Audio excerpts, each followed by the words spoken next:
ನಮಸ್ಕಾರ. ಏಕಮುಖ ಯೂಟ್ಯೂಬ್ಗೆ ಸ್ವಾಗತ. ಕನ್ನಡ ಭಾಷೆಯನ್ನು ಜಗತ್ತಿನಾದ್ಯಂತ ಬಳಕೆ ಹೆಚ್ಚಿಸಲು ಕೆಲವು ಸಲಹೆಗಳು ಹೀಗಿವೆ. ಸಾಮಾಜಿಕ ಮಾಧ್ಯಮಗಳಲ್ಲಿ ಕನ್ನಡವನ್ನು ಬಳಸಿ. ಫೇಸ್ಬುಕ್, ಇನ್ಸ್ಟಾಗ್ರಾಮ್, ಟ್ವಿಟ್ಟರ್ ಮುಂತಾದ ಸಾಮಾಜಿಕ ಮಾಧ್ಯಮಗಳಲ್ಲಿ ಕನ್ನಡದಲ್ಲಿ ಪೋಸ್ಟ್ ಮಾಡಿ, ಕನ್ನಡದಲ್ಲಿ ಚರ್ಚಿಸಿ. ಕನ್ನಡದ ವಿಷಯಗಳನ್ನು ಹಂಚಿಕೊಳ್ಳಿ. ಕನ್ನಡ ಸಾಹಿತ್ಯ, ಚಲನಚಿತ್ರ, ಸಂಗೀತ, ಇತಿಹಾಸ ಮುಂತಾದ ವಿಷಯಗಳನ್ನು ಸಾಮಾಜಿಕ ಮಾಧ್ಯಮಗಳಲ್ಲಿ ಹಂಚಿಕೊಳ್ಳಿ. ಕನ್ನಡದಲ್ಲಿ ಪುಸ್ತಕಗಳು ಓದಲು, ಕನ್ನಡದಲ್ಲಿ ಸಂಗೀತ ಕೇಳಲು, ಕನ್ನಡದಲ್ಲಿ ಆಟಗಳನ್ನು ಆಡಲು ಅನುವು ಮಾಡಿಕೊಡುವ ಅಪ್ಲಿಕೇಶನ್ಗಳನ್ನು ಬಳಸಿ. ನಿಮ್ಮ ಆಲೋಚನೆಗಳನ್ನು ಕನ್ನಡದಲ್ಲಿ ಬರೆಯಿರಿ, ಕನ್ನಡದಲ್ಲಿ ಬ್ಲಾಗ್ಗಳನ್ನು ಬರೆಯಿರಿ. ನಿಮ್ಮ ಸುತ್ತಮುತ್ತಲಿನ ಕನ್ನಡ ಸಂಘಟನೆಗಳಲ್ಲಿ ಸೇರಿಕೊಂಡು ಕನ್ನಡ ಭಾಷೆಯ ಸೇವೆ ಮಾಡಿ. ನಿಮ್ಮ ಸ್ನೇಹಿತರು, ಕುಟುಂಬಸ್ಥರು ಮತ್ತು ಸಹೋದ್ಯೋಗಿಗಳೊಂದಿಗೆ ಕನ್ನಡದಲ್ಲಿ ಮಾತನಾಡಿ. ಕನ್ನಡ ಚಲನಚಿತ್ರಗಳನ್ನು ವೀಕ್ಷಿಸುವ ಮೂಲಕ ಕನ್ನಡ ಭಾಷೆಯನ್ನು ಪ್ರೋತ್ಸಾಹಿಸಿ. ಕನ್ನಡದಲ್ಲಿ ಪುಸ್ತಕಗಳನ್ನು ಓದುವ ಮೂಲಕ ನಿಮ್ಮ ಶಬ್ದಕೋಶವನ್ನು ಹೆಚ್ಚಿಸಿ.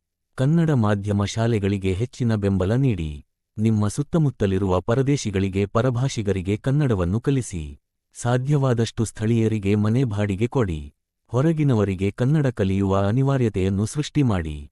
ಬೇರೆ ಭಾಷೆ ತಿಳಿದಿದ್ದರೂ ಎಲ್ಲರೊಂದಿಗೆ ಕನ್ನಡದಲ್ಲೇ ವ್ಯವಹರಿಸಿ. ನಿಮಗೆ ಅನಿವಾರ್ಯತೆ ಇದ್ದಾಗ ಮಾತ್ರ ಎದುರುಗಿರುವ ವ್ಯಕ್ತಿಗೆ ಕನ್ನಡ ತಿಳಿಯದಿದ್ದರೆ ಮಾತ್ರ ಬೇರೆ ಭಾಷೆಯನ್ನು ಸಂದರ್ಭಕ್ಕೆ ತಕ್ಕಂತೆ ಬಳಸಿ, ಉಳಿದಂತೆ ಕೇವಲ ಕನ್ನಡದಲ್ಲಿ ಮಾತನಾಡಿ. ಸರ್ಕಾರವು ಕನ್ನಡ ಭಾಷೆಯನ್ನು ಪ್ರೋತ್ಸಾಹಿಸುವಂತೆ ಒತ್ತಾಯಿಸಿ.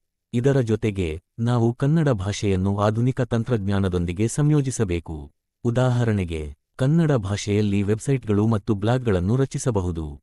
ಕನ್ನಡದಲ್ಲಿ ಮೊಬೈಲ್ ಅಪ್ಲಿಕೇಶನ್ಗಳನ್ನು ಅಭಿವೃದ್ಧಿಪಡಿಸಬಹುದು. ಕನ್ನಡದಲ್ಲಿ ಆನ್ಲೈನ್ ಕೋರ್ಸ್ಗಳನ್ನು ನೀಡಬಹುದು. ಕನ್ನಡದಲ್ಲಿ ಯೂಟ್ಯೂಬ್ ಚಾನೆಲ್ಗಳನ್ನು ರಚಿಸಬಹುದು. ಈ ಎಲ್ಲಾ ಪ್ರಯತ್ನಗಳ ಮೂಲಕ ನಾವು ಕನ್ನಡ ಭಾಷೆಯನ್ನು ಜಗತ್ತಿನಲ್ಲಿ ಹೆಚ್ಚು ಬಳಸುವ ಭಾಷೆಯನ್ನಾಗಿ ಮಾಡಬಹುದು.